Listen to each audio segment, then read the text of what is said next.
Alright, so sometimes you just gotta know when to say when, and I'm saying when. My body is in a full shutdown mode. Considering how much work I have left to do, I'm just gonna call it for a day. It's about 5:15 at the moment. So I made a separate video about this, so I'm not gonna go too far into detail.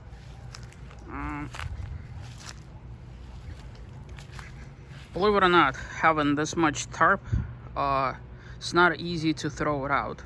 When it comes packaged, it's all neatly folded. I couldn't fit even 1/3 of it into a trash bin, but with some wrangling, I fit about a quarter or so there's tons left. I decided to leave it over there for time being.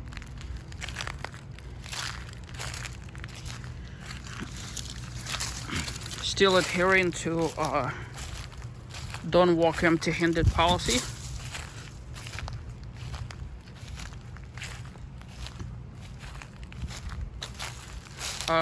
I did not do anything here. Still don't have the fancy big saw. I could use my electric saw to chop, let's say, that and probably this, but after going through that very exercise on that far back tree, it's just not the safest thing to do, really. I'll cover that once I get there. So this over here removed both of the tarps, and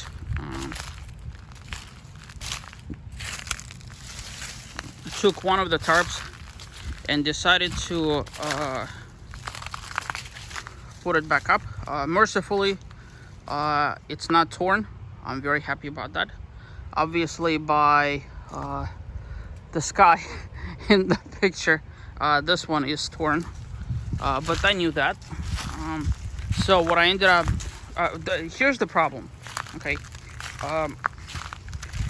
As you know, I shop quite a bit in Harbor Freight Tools. The problem is, while prices are reasonable, it's freaking impossible to find any replacement parts for anything, period. Like, for example, they sell a pole saw, but they don't sell the chain for the pole saw.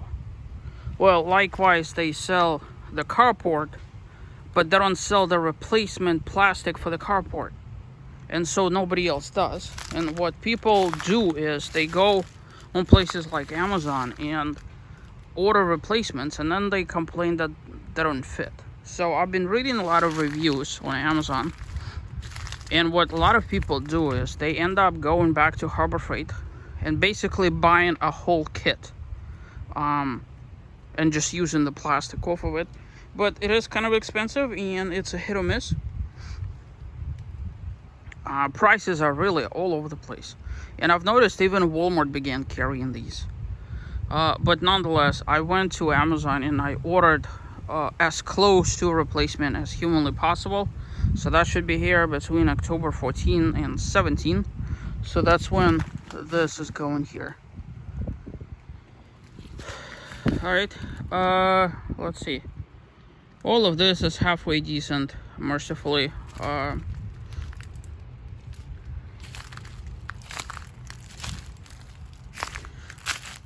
I did not do anything over there. That being said, I am quite devastated about the fact that I have basically a see-through to the back of my property. I don't like that, not one bit. Primarily, I'm not particularly happy with the neighbors there and there and there. This guy was in the news. They had a whole SWAT team over there. You could read about it on the news. Helicopters. I mean, there must have been like 100 people here from Hillsborough County Sheriff Office. Multiple SWAT teams. The guy murdered somebody in Plant City, Florida, and basically was in hiding. They tracked him down with hounds and everything. So anyways, that whole family is a mess over there. The guys behind me, it's basically an empty lot, but it kind of sort of belongs to all of those people over there, minus this guy. And I'm not on speaking terms with them. Like, that whole family tree over there, I want nothing to do with. And so now that I have so much open space, as you see, I guess the only benefit is my Starlink kept noticing a little corner over there of a tree that was giving it obstruction. So I need to look at my obstruction map. But nonetheless, now I can actually see those guys over there. And while I don't have a problem with them, in all the years of me living here, I have never talked to them. I have never even waved to them. Like, we are like on strictly no speak policy. Don't acknowledge each other's presence. And like, even when I was tending to the tree, the guy was literally on the other side of the ditch, didn't even acknowledge me. So what I want to do is actually plant, I don't know if you on the other side of my house, I have white bird of paradise that over time have grown really tall and really bushy and works beautifully. They're about, let me see, I bought my house here in 2014, so this is 2022. So in 8 years, it basically turned into a jungle. It's behind this tree, sort of like there. So I figure if I was to plant something of the kind all across the back, something fast growing, maybe even bamboo, I don't know, although bamboo probably isn't the best thing because it's not native, but nonetheless, I don't like open space over there.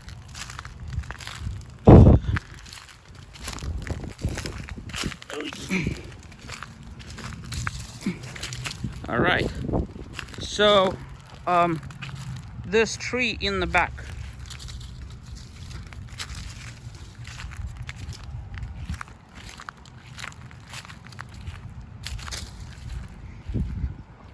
considering my body was in shutdown mode, I decided to tackle other muscle groups. And so this whole tree over here, I have went to town basically chopping it. As you see, this over here has grown. I filled this wall over here between the two trees. That's most of the crown, minus giant branches that were way up high. Bringing all of this down in the safest way possible was a nightmare.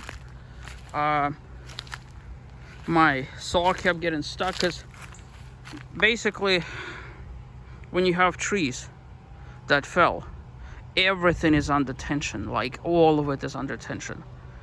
And this is one of those times when I sincerely wish I had more than one pole saw, which is what I'm going to be investing in, another pole saw.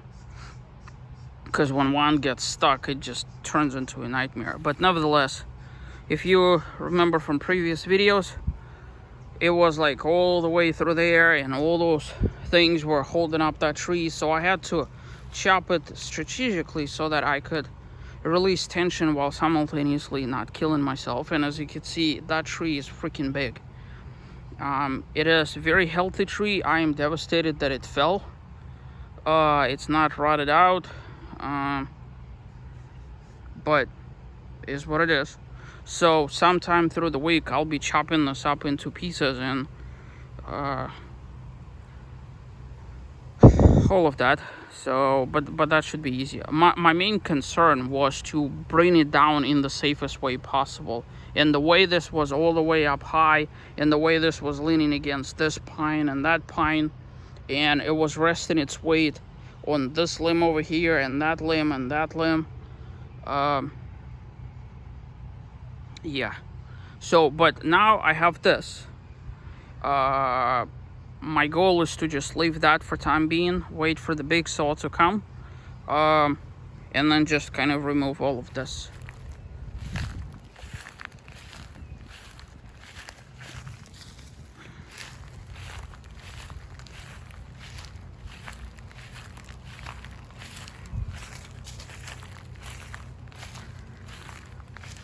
right. Yesterday,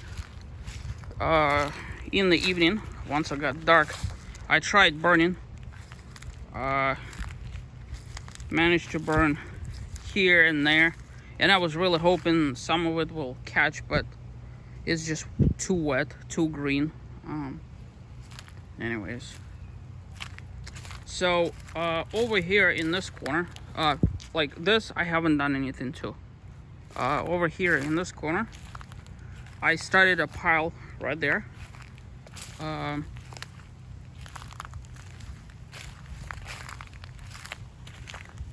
as I'm walking by, I'm just throwing things into it. I've been raking more and more piles, so I raked out everything underneath of there. Added a few more piles. Have not touched this wall, so basically I've added like this, and then I have not done anything over here. Unfortunately, my air conditioning died. I called the AC company, so hopefully they should be here tomorrow. Fingers crossed. You know, it's like when you go through all of this, you know, you see, and this will sound really weird. This is not my first hurricane, obviously. Living in Florida, they're common. There's multiple stages of impact from the hurricane. And this is one that, you know, you're always like, oh, well, at least it's not as bad as Papa in Fort Myers, or at least it's not bad as the people in Arcadia or something. You know, those devastating images of flooded streets and all of that. But the difference is, when your property is destroyed, you don't have to worry about nothing at all, right? It's all covered under the insurance policy. You just get the check and bada bing, bada boom, right? It's all condemned. And if you are in a situation like this, right, something breaks, insurance company ain't gonna fix it for you, because hurricane deductibles here in Florida are ridiculous. My policy, $6,500 deductible. And in case you're wondering why $6,500, is because they've calculated the cost that it would take to do like a typical repair, and at that point you're paying for it either way, out of pocket. So like your house either needs to be leveled, or they're not paying, kind of deal. So, but needless to say, AC doesn't work. I do have backup window units. Mercifully, it's been decently cool enough that I didn't have to run. That being said, it is quite humid in Florida, so that's the reason why I'm running the humidifier in the house. So, this is the update for today. I'm gonna be publishing 2 videos, one related to the motorhome and one related to all of this. And so, work week is about to start, and I'll leave you with that and keep publishing updates.